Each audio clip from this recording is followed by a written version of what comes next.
한번 따라서 합시다. 나는 예수 믿는 한국 사람이다. 예, 예수 믿는 한국 사람입니다. 우리 한국 사람들 참 대단하죠. 예, 어제는 올림픽 축구에서 일본을 이겼잖아요. 그렇죠? 일본 이겼습니다. 할렐루야. 일본 이겼어요. 얼마나 기분이 좋든지. 저는 일본이 우리나라를 과거에 36년간 압력 식민 통치를 했다고 하는 사실에 대해서 썩 기분 별로 안 좋습니다. 그런데 일본을 우리나라가 항상 이길 때 흐뭇해요. 예, 그러면서 복음으로도 우리가 일본을 이겨서 복음의 영향력을 우리가 일본에게 끼치자. 그래서 우리가 그 사람들을 살려내자. 자, 이런 마음이 있습니다. 어제 새벽에는 축구를 이겨서 우리가 메달을 따고, 이 올림픽 세계 축구 아닙니까? 얼마나 통쾌하고 속이 후련한지. 그런데 왜 후련한지는 좀 모르겠어요. 하여튼 후련하고 상당히 기분이 좋았어요. 아주 우리는 똑똑한 한국 사람이라는 것이 너무 기쁩니다. 우리 한국 사람이 얼마나 똑똑한지, 여러분 한국 사람들 대단히 똑똑하죠. 여객선 한 척이 배 가운데에서 침몰하게 되어서 승객들이 저마다 구명보트를 타려고 아주 난리를 하고 있었습니다. 9명밖에 탈 수 없는 구명보트에 12명이 올라타가지고 서로 살겠다고. 이게 이제 인원이 오버가 되니까 이 선원이 이러다가는 우리가 다 죽습니다. 여러분 중에서 3분만 내려주십시오. 자, 이제 내리면 죽는 거 아닙니까? 그러자 아주 세계적으로 그래도 자부심을 갖고 있는 예술성이 강한 프랑스 사람이 일어서더니 죽음도 예술이다! 그러면서 바다로 뛰어내리는 거예요. 자, 이것을 보니까 미국 사람이 도전을 받은 거예요. 그래가지고 미국 사람이 뭐라고 외쳤냐면 세계 최강 미국 만세! 하고 한 사람이 바다로 또 뛰어들었어요. 아니, 나머지 사람들이 이제 한 사람만 더 뛰어내리면 되는데 누가 뛰어내릴 것인가 망설이고 있는데 한국 사람이 벌떡 일어섰습니다. 그러면서 뭐라고 할게요? 대한독립 만세! 그러면서 옆에 있는 일본 사람을 번쩍 들어서 바다에 던져버렸어요. 박수 한번 주십시다. 우리 한국 사람 참 똑똑합니다. 대단합니다. 우리 이 세계에서 제일 가는 IT 제1강국입니다. 우리 한국 사람들이, 여러분 우리 한국 사람들, 특별히 한국 사람 중에서도 예수 믿고 하나님의 자녀된 구원받은 한국 사람이니까 여러분 자부심 갖고 사시길 바랍니다. 자, 오늘 말씀 속에서도 은혜를 많이 받으시길 바랍니다. 예, 우리의 삶은, 사람의 삶이라고 하는 것은 만남의 연속입니다. 만남. 여러분과 저 오늘도 만난 거예요. 자주 만나고 우리는 매일 만나고 또 우리는 예기치 않은 사람들도 항상 만나면서 살아갑니다. 정채봉 씨가 쓴 에세이집에 만남이라는 글이 있는데 그 글에 이렇게 소개를 했습니다. 만남에는 생선 같은 만남이 있다. 생선 같은 이 만남은 만날수록 비린내가 난다는 거예요. 그래서 그 만남을 만나면 비린내, 아주 그냥 좀 거부감이 나는 비린내가 나는 좋지 않은 만남이 있다는 거예요. 그리고 또 이런 만남이 있다고 그럽니다. 지우개 같은 만남이 있다. 만나기는 많이 만나는데 많이 만나도 뭐 기억에 별로 이렇게 남는 것이 없다는 거예요. 그래서 시간이 아까운 만남, 이런 것도 있다는 거예요. 그런데 또 이렇게 소개를 했습니다. 만남에는 꽃송이 같은 만남이 있다. 꽃송이 같은 만남. 성공하고 인생이 활짝 피어 있을 때는 환호하고 좋아하지만 조금 시들면 이내 버리고 마는 아주 조심해야 할 그런 만남이 또 있다는 거예요. 그러면서 또 손수건 같은 만남이 있다고 소개를 했습니다. 힘이 들 때 땀을 닦아주는 만남, 슬퍼 눈물을 흘릴 때는 눈물을 닦아주는 그런 만남이 있다는 거예요. 만남 중에 가장 아름다운 만남이 어떤 만남일까요? 그건 손수건 같은 만남입니다. 자, 여러분, 우리 사람에게 있어서 만남이라고 하는 것은 이 자체가 좋은 거예요. 그런데 어떤 만남이어야 하느냐, 이거는 다릅니다.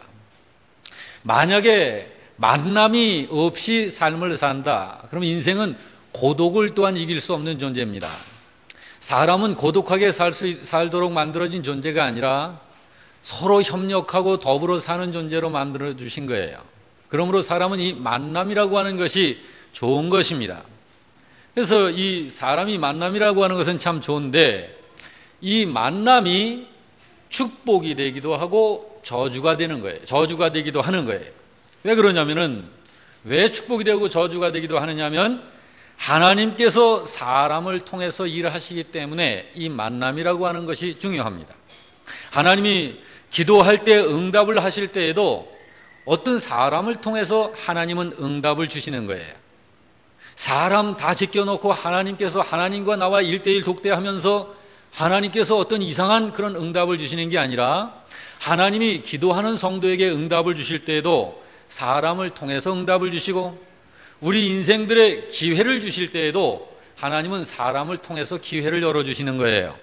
뿐만 아니라 우리들에게 하나님이 복을 내려주실 때에도 하나님은 많은 주변에 있는 어떤 사람들을 통해서 우리들에게 복을 내려주시는 것입니다.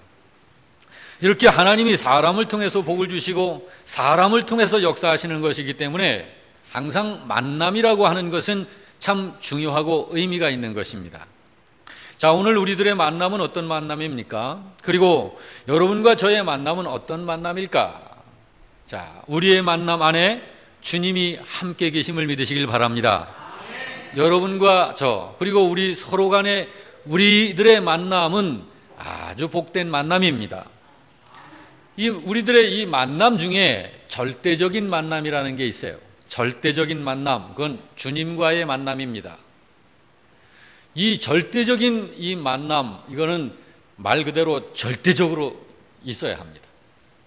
주님은 우리들에게 인생으로 이야기할 적에 숱한 만남, 비린내 나는 만남, 또 정말 참 지우개 같은 만남, 또 꽃송이 같은 만남, 또 손수건 같은 만남, 자, 인생 중에서 최고로 귀한 만남, 복된 만남이라고 할 적에 손수건 같은 만남이라고 한다면 주님과 우리들의 만남이 바로 손수건과 같은 그런 만남이 되시는 분이신 줄 믿으시길 바랍니다. 오늘 본문의 내용은 우리 인생에 있어서 만남이라고 하는 것이 얼마나 중요한지를 보여주는 또 하나의 좋은 실제 사건입니다. 예수님이 여리고에 가까이 가셨을 적에 한 소경이 예수님을 만나게 됩니다. 그리고 그 소경이 예수님을 만남으로 인해서 어떤 일이 그 소경에게 일어났는지를 잘 기록하고 있는 것이 오늘 본문이에요. 자, 우리 다 같이 35절을 좀 함께 볼까요? 다 같이. 여리고에 가까이 가셨을 때 한 맹인이 길가에 앉아 구걸을 하더라. 자, 예수님이 여리고성에 가까이 오셨을 때 그 길가에 한 소경이 구걸을 하고 있는 거예요. 항상 여러분과 저는 보면서 삽니다. 우리는 못 보고 산 적이 없어요.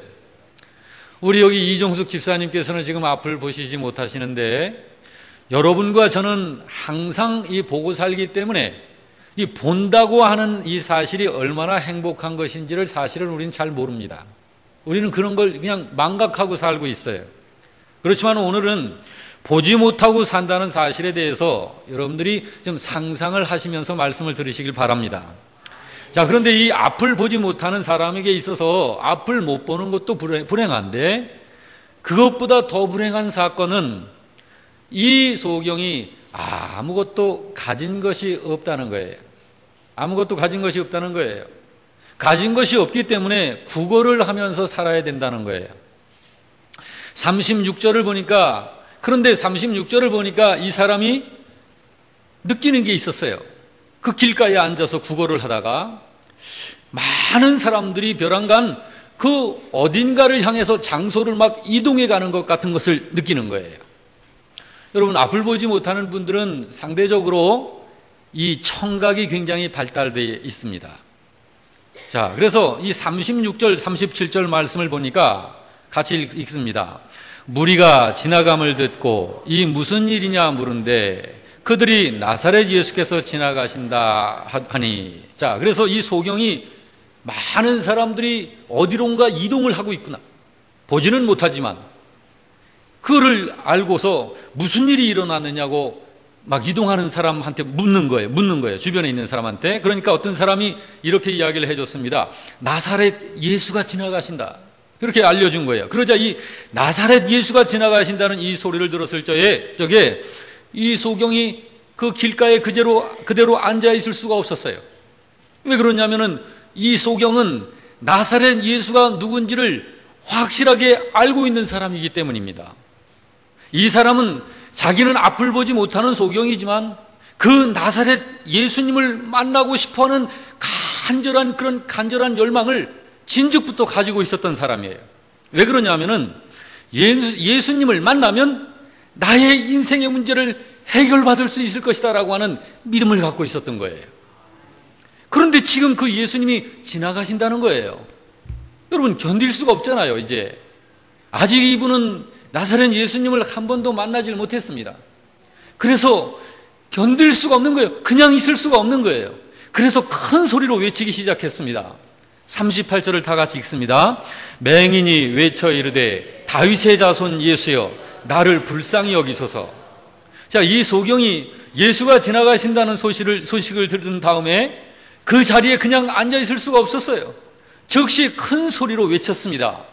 다윗의 자손 예수여 나를 불쌍히 여겨주세요. 이렇게 외친 거예요. 여러분, 이 소경이 즉시 큰 소리로 외친 이 외침은 예수를 만날 기회를 놓치지 않았다는 거예요. 예수를 만날 기회를 놓치지 않았다는 거예요.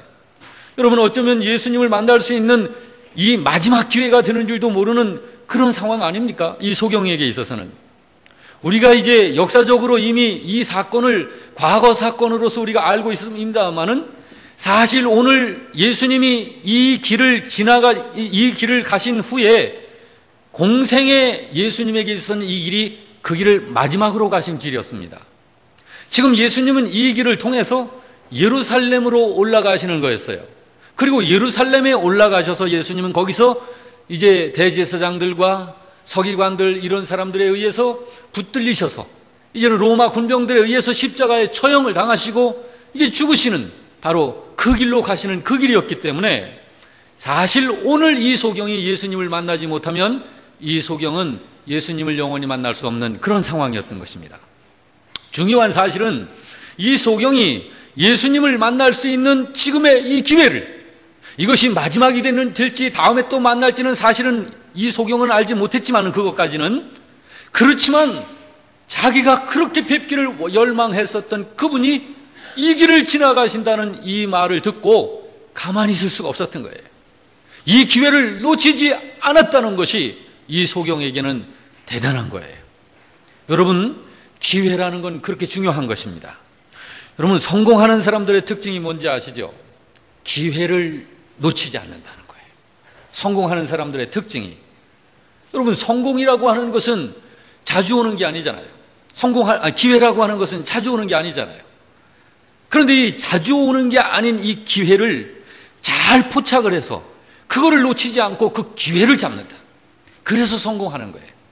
만약에 기회라는 것이 항상 온다, 그러면 여러분 성공하지 못할 사람이 어디 있겠습니까? 네. 그런 거예요. 이 기회라고 하는 것은 그런 것입니다.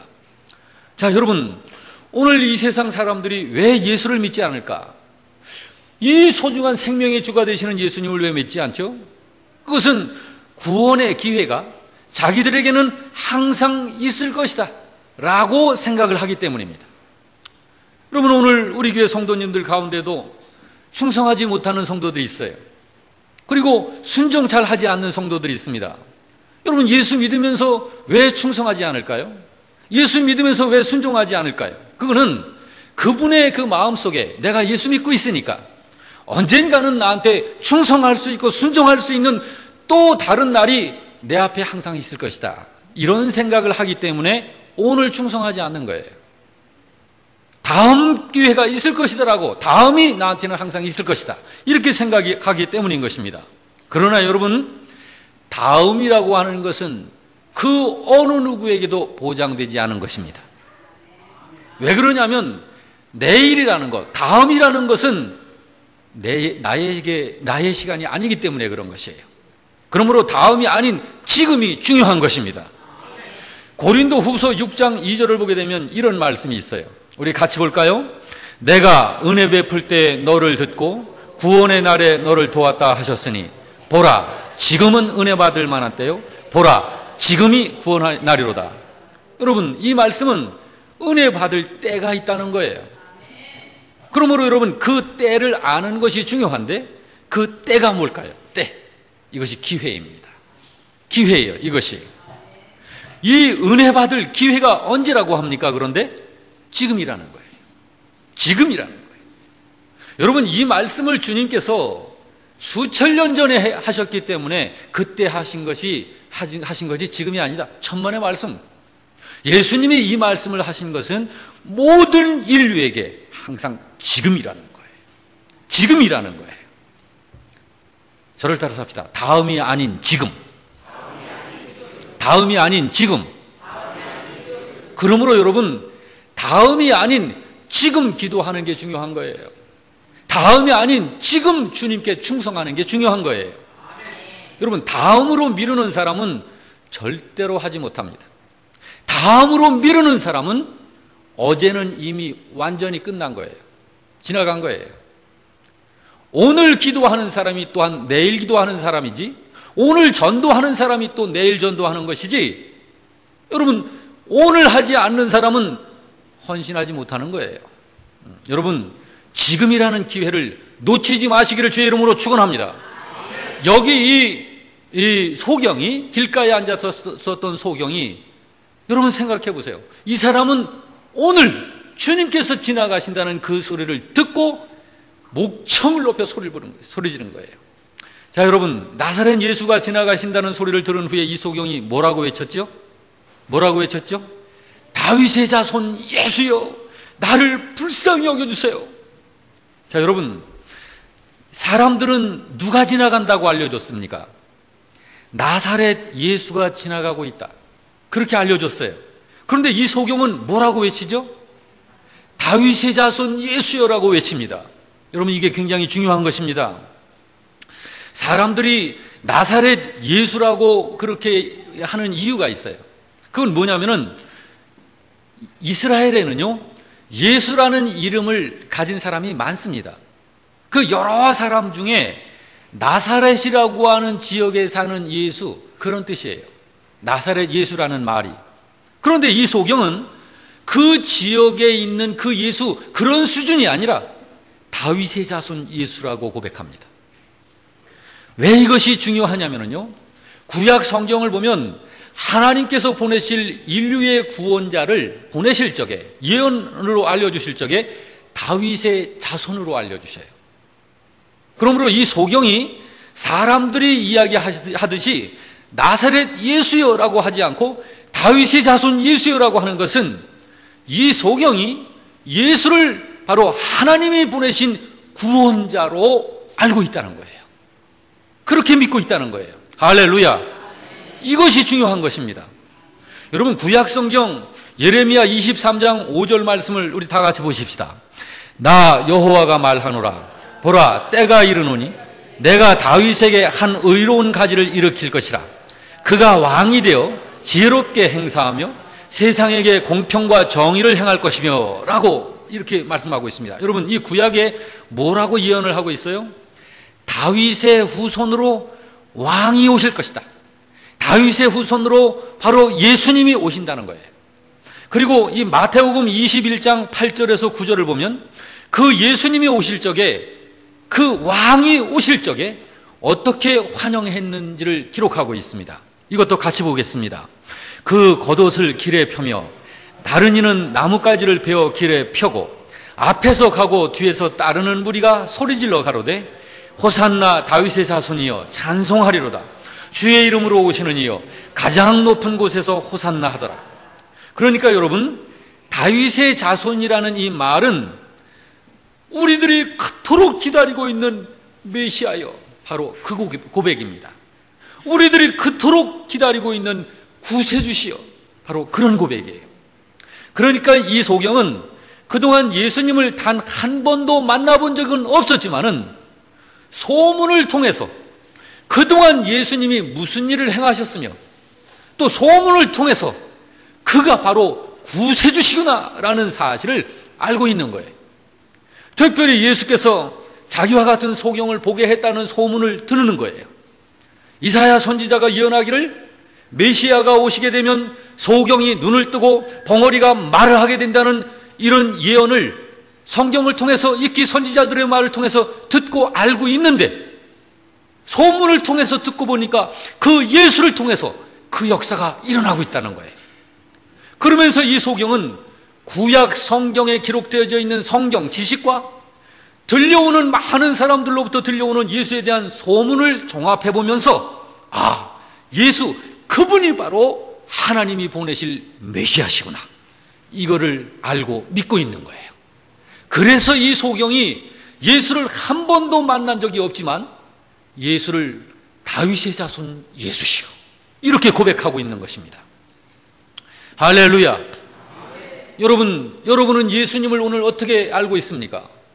그저 위대한 사람, 훌륭한 사람, 이 세상에 훌륭한 위인들이 많이 있는데 그 중에 한 사람 정도, 세계 4대 성인 중에 한 성인, 그런 정도로 알고 계십니까? 아닙니다. 예수님은 그런 분 정도가 아니에요. 자, 그래서 이렇게 소경이 큰 소리로 자기를 불쌍히 여겨달라고 그렇게 외친 겁니다. 그런데 사람들이 꾸짖어요. 이 소경한테 뭐라고 꾸짖었습니까? 우리 39절을 다 같이 보겠습니다. 앞서가는 자들이 그를 꾸짖어 잠잠하라. 예, 그러니까 여러분, 예수님 가까이에 있는 사람들이 조용히, 소경한테 그렇게 꾸짖는 거예요. 거지죠. 사람들한테 멸시당하죠. 사람들한테 동냥받아 살죠. 앞을 못 보죠. 지저분하죠.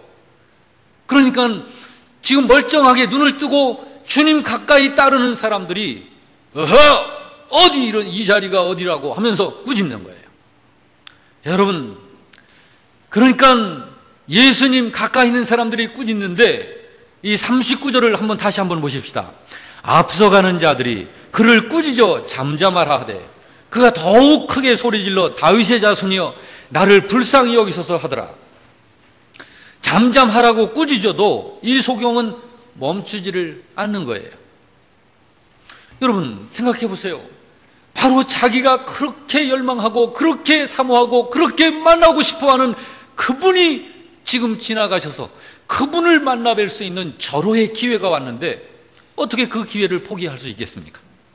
그래서 그가 꾸짖는 사람들이 있지만 더 크게 소리를 질러서 다윗의 자손 예수여 나를 불쌍히 여기소서라고 외쳤다는 거예요. 자, 여러분, 오늘 이 사실이 우리에게 어떤 도전을 줍니까?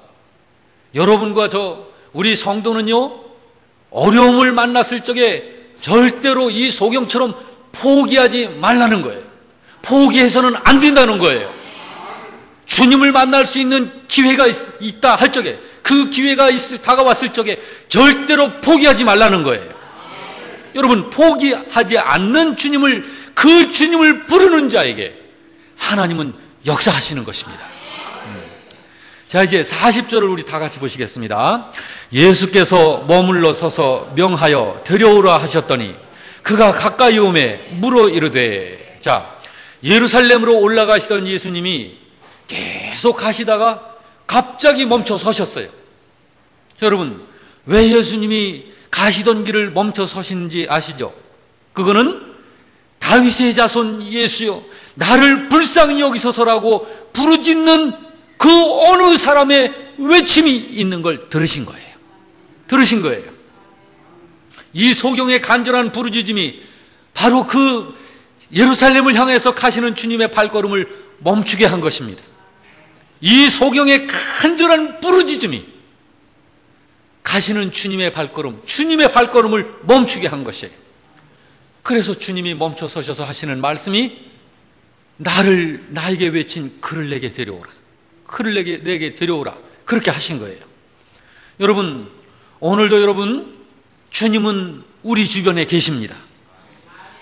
오늘도 주님의 그 발걸음을 멈추게 하는 게 있어요. 여러분, 그게 두 가지입니다. 하나는 우리가 그것을 예수님께서 실제로 멈추셨고, 그리고 그 예수님을 멈추시게 했던 이 소경을 통해서 그 두 가지 요소를 우리가 알 수 있는 거예요. 첫째는 이 소경이 다윗의 자손이여라고 예수님을 부릅니다. 다른 사람들은 나사렛 예수여 이렇게 부르지만 이 소경은 다윗의 자손이여. 여러분, 이것은 이 소경의 신앙 고백입니다. 예수님이 어떤 분이신지를 분명히 알고, 성경을 통해서 알고, 그분이 행하시는 모든 일들을 소문을 통해서 알고, 바로 그분이 하나님께서 보내실 구원자이신 구세주라고 하는 사실을 믿고 그분에게, 예수님에게 다윗의 자손이시여.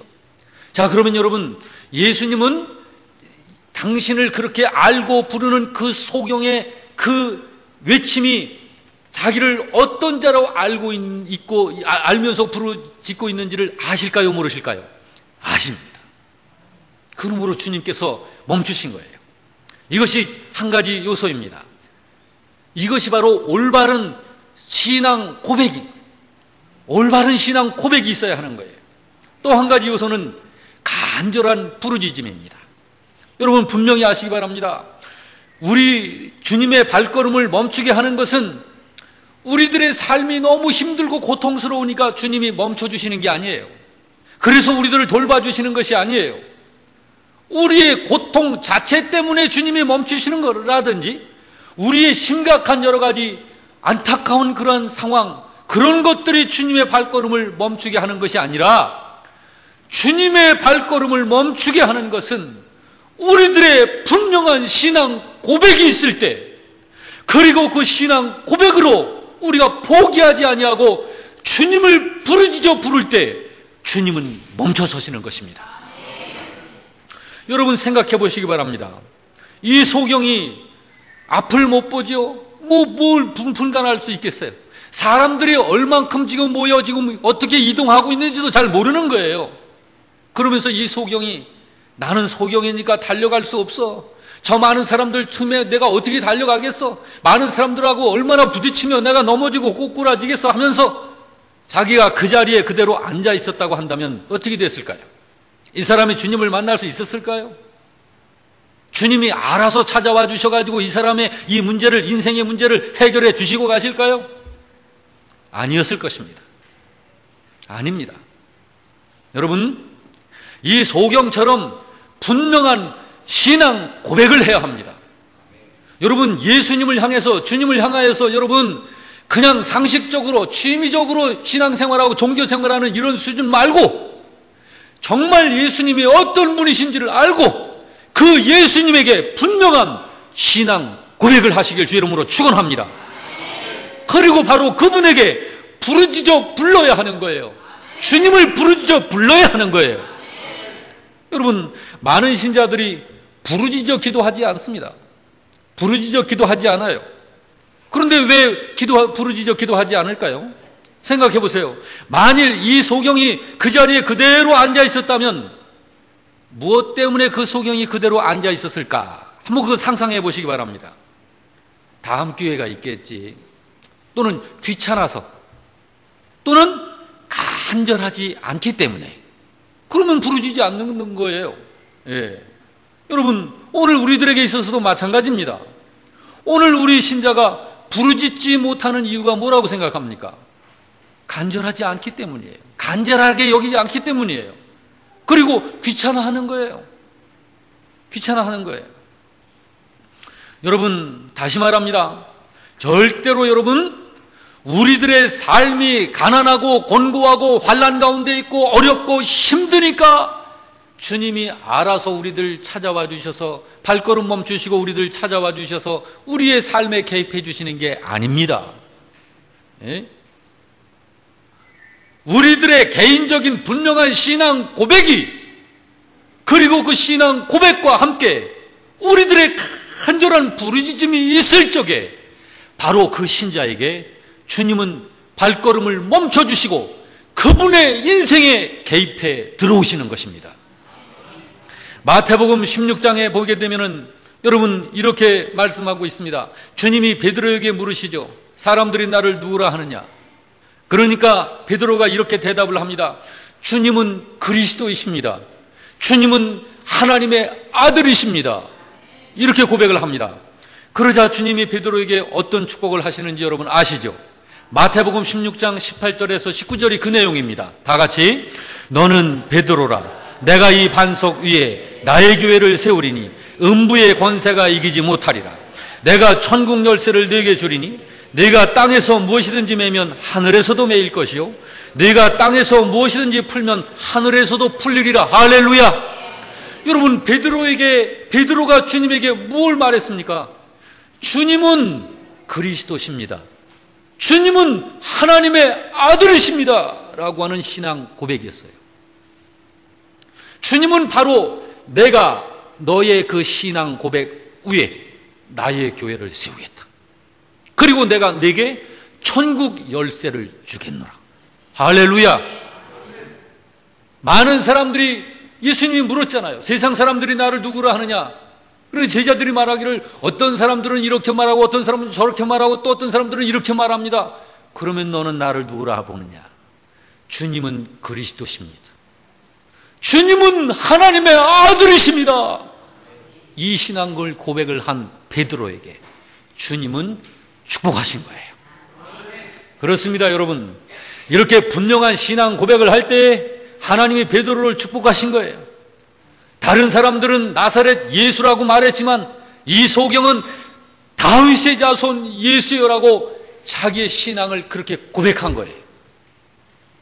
여러분, 우리도 그렇게 하시길 주 이름으로 축원합니다.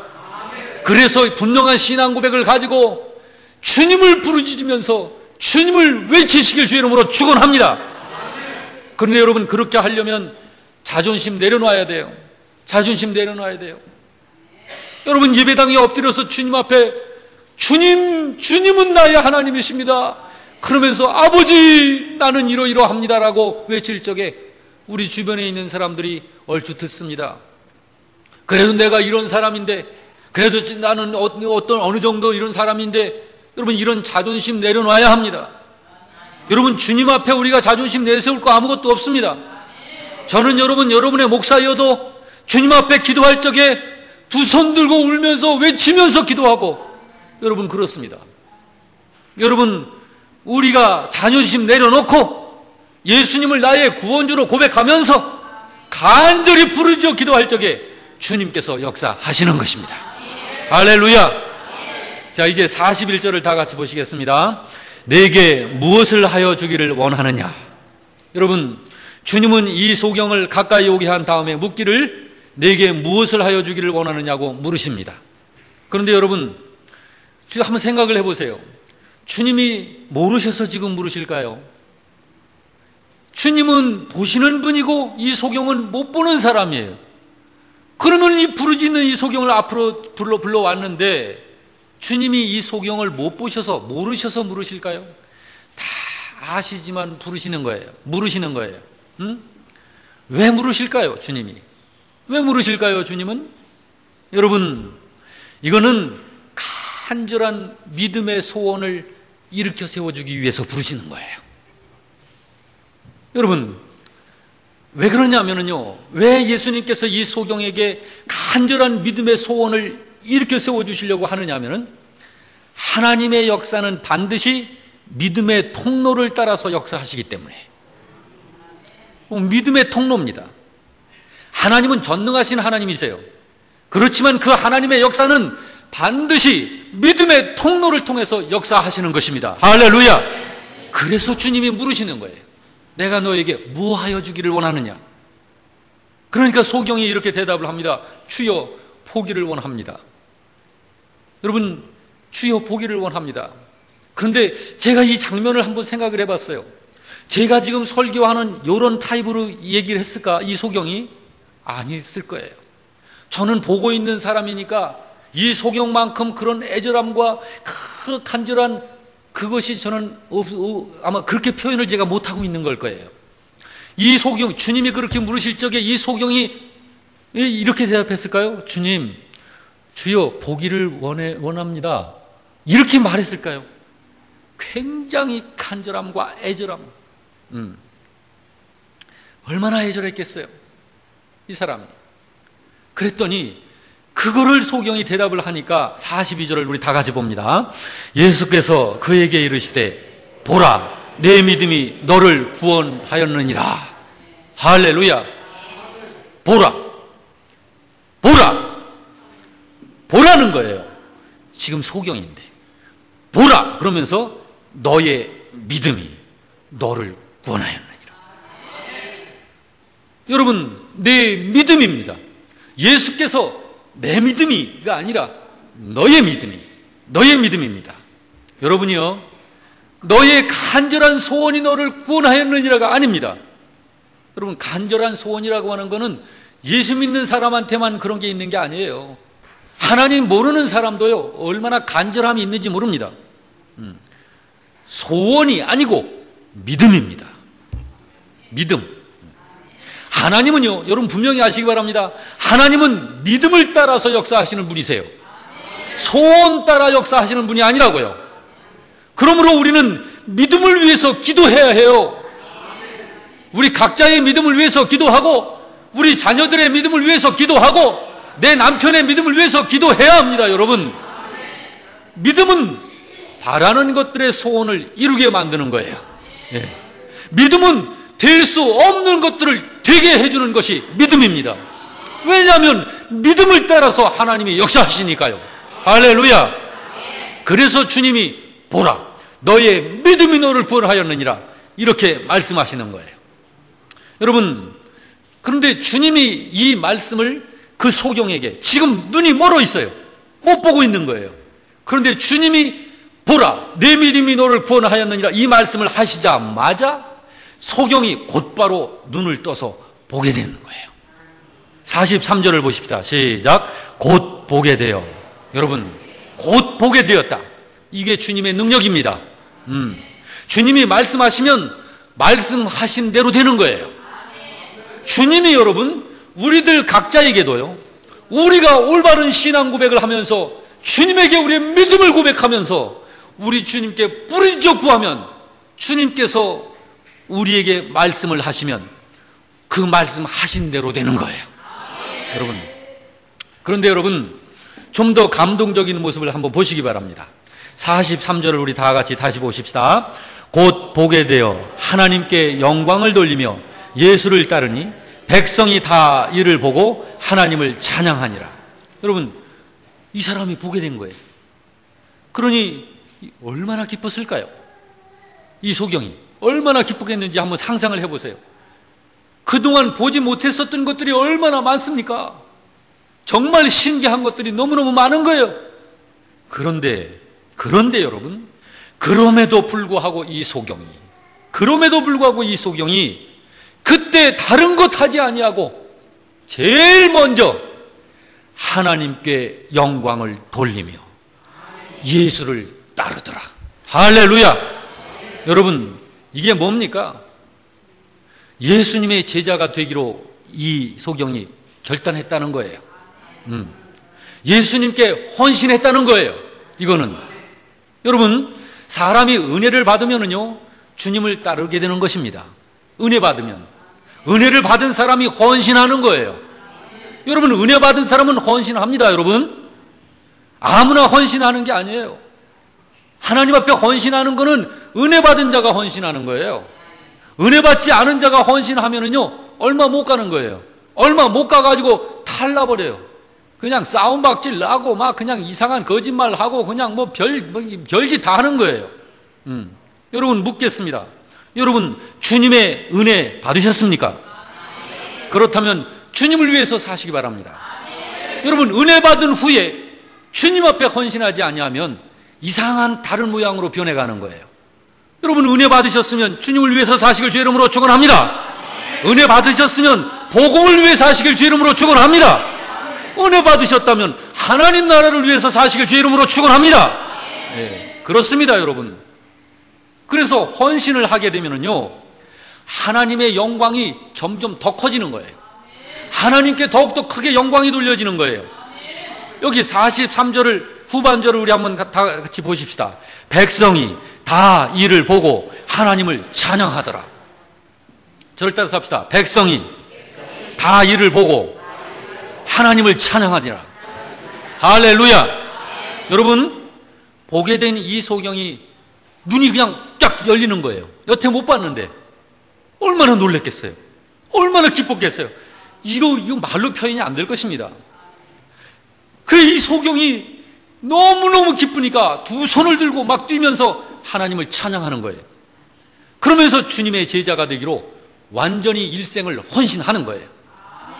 그런데 여러분, 이 소경이 이렇게 하는 모습을 지금 누가 보고 있죠? 주변에 있는 모든 사람이 보고 있는 거예요. 주변에 있는 모든 사람이. 자, 여러분, 우리들에게 있는 문제의 해결은 그저 신자 한 사람의 문제 해결로 끝나는 게 아닙니다. 예. 여러분, 주변에 있는 모든 사람들이 다 감동을 받는 거예요. 우리들에게 있는 문제가 바로 주님을 만남을 통해서, 주님에게 신앙 고백을 통해서 주님을 뿌리죠 구할 적에 주님께서 우리의 삶에 들어오셔서 개입하셔서 문제가 해결되어지고 역사가 일어나면 주변에 있는 사람들이 함께 감동을 받는 거예요. 그리고 주변에 있는 모든 사람들이 모두 다 함께 하나님을 찬양하게 되는 것입니다. 여러분, 이것이 얼마나 멋진 영광입니까? 바로 이것이 우리들이 예수 믿는 궁극적인 목적입니다. 이것이. 여러분, 우리가 기도하는 이유가 바로 거기에 그것이 목적이에요. 믿음의 궁극적인 목적이 뭔가요? 예? 우리가 부르짖어 기도하는 궁극적인 목적이 뭐예요? 나 하나 문제 해결받고, 나 하나 그냥 어렵고 힘든 거 해결받고, 나 편하게 사는 거, 그런 겁니까? 뭐 그런 건 아니에요, 여러분. 믿음과 기도의 궁극적인 목적은 나를 통해서, 나의 주변에서 나의 삶을 주시하고 있는 모든 사람들에게 하나님의 어떤 분이신지를 보여주는 거예요. 할렐루야. 아멘 하십시다. 예. 아멘을 하시면은요, 안 믿어지는 것도 믿어져요. 예. 여러분, 그게 바로 우리 믿음과 기도의 궁극적인 목적이에요. 하나님께서 내 자녀들의 삶 속에서 행하신 일들을 사람들에게 볼 수 있게 하는 거예요. 예. 하나님께서 내게 주신 꿈과 비전 가운데서 행하셔 가시는 그 일들을 사람들이 볼 수 있도록 해주는 거예요. 예. 하나님께서 나의 사업장에, 나의 사업을 번창시켜 주시고, 나의 사업장에 들어오셔서 하나님이 행하신 일들을 주변에 있는 사람들에게 볼 수 있게 해주는 거예요. 이것이 우리들의 믿음의 목적입니다. 이것이 우리들이 기도하는 목적입니다, 여러분. 여러분, 세상 사람들이 우리가 전도할 적에 얼마나 우리들에게 요구를 합니까? 하나님 봤어요? 하나님 보여주세요. 여러분, 그렇게 말하지 않습니까, 여러분?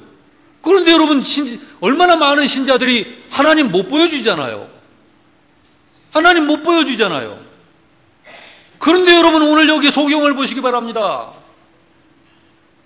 사람들 중에서도 가장 최악의 상황, 최악의 조건을 가진 불쌍한 이 소경이 그 자리에서 수많은 사람들에게 하나님의 영광을 드러내면서 하나님이 자기의 삶, 자기의 인생에 개입하셔서 하신 일들을 보여주고 있잖아요. 여러분, 우리들이 그렇게 하나님을 보여주는 거예요, 세상에다가. 사랑하는 성도 여러분, 지금 여러분 문제 가운데 있습니까? 그 문제 가운데 있는 것이 문제가 아닙니다. 여러분, 우리가 분명히 알 것은 우리의 겪는 이 어려운 문제 때문에 주님이 멈춰서 주시는 것이 아니라는 거예요.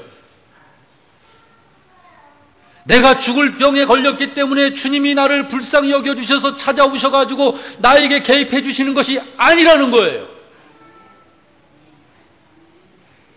한 영혼의 주님을 향한 성경에서 말씀하고 있는 올바른 믿음의 고백, 그리고 그 사람이 믿음 안에서 갖는 간절한 주님을 향한 기도, 부르짖음, 바로 이 소리를 들으시고 주님이 걸음을 멈춰서시고 바로 그 믿음을 갖고 부르짖는 그 사람의 생애 속에 들어오셔서 간섭하시고 개입해 주시는 것입니다.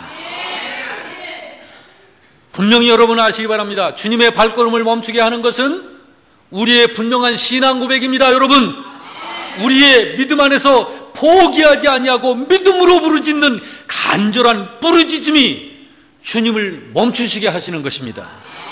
그러면 주님이 여러분들의 삶 가운데 개입하시는 것입니다. 주님의 발걸음은 그때 멈춰주시는 것입니다. 그래서 주님이 역사하시게 되면 우리의 환경이 바뀌는 거예요. 기적을 경험하게 되는 것입니다. 우리 주변 사람들에게 하나님의 능력이 어떤 것인지를 보게 해주는 거예요. 그러므로 여러분, 우리들이 문제 해결받게 되는 것입니다. 바로 이것이 믿음의 궁극적인 목적이고 우리가 기도하는 기도의 궁극적인 목적인 것입니다. 할렐루야! 여러분, 얼마나 세상에 많은 사람들이 믿음의 도리를 바르게 쫓지 못하고 있는 거 여러분 아시지 않습니까? 이거 뭐 예수 믿고 하늘나라 믿고 주님이 어떤 분이신데 예수 믿고 살면서, 그리고 우리가 예수 믿고 사는 우리들이 얼마나 대단한 사람들입니까? 우리들이 일본 사람보다 예수 믿는 한국 사람이 얼마나 훌륭합니까? 얼마나 똑똑합니까? 그런데 이렇게 예수 믿고 살면서 어쩌게 그렇게 삐지는데 유단자가 되고, 고를 부리는데 유단자가 되고, 이거 아주 유치한 거예요, 이거는. 여러분, 오늘 이 말씀 우리 생각해 가면서 우리 주님 앞에 정말 이 소경을 통해서 주님께서 주시는 이 은혜의 생명의 말씀, 바로 내가 이 소경이 갖고 있는 그 믿음, 이 소경이 주님을 간절하게 부르짖어 기도하는 바로 그 부르짖음을 내가 가지리라, 내가 갖고 주님을 따르리라, 이런 결단하는 여러분들이 되시길 주의 이름으로 축원합니다.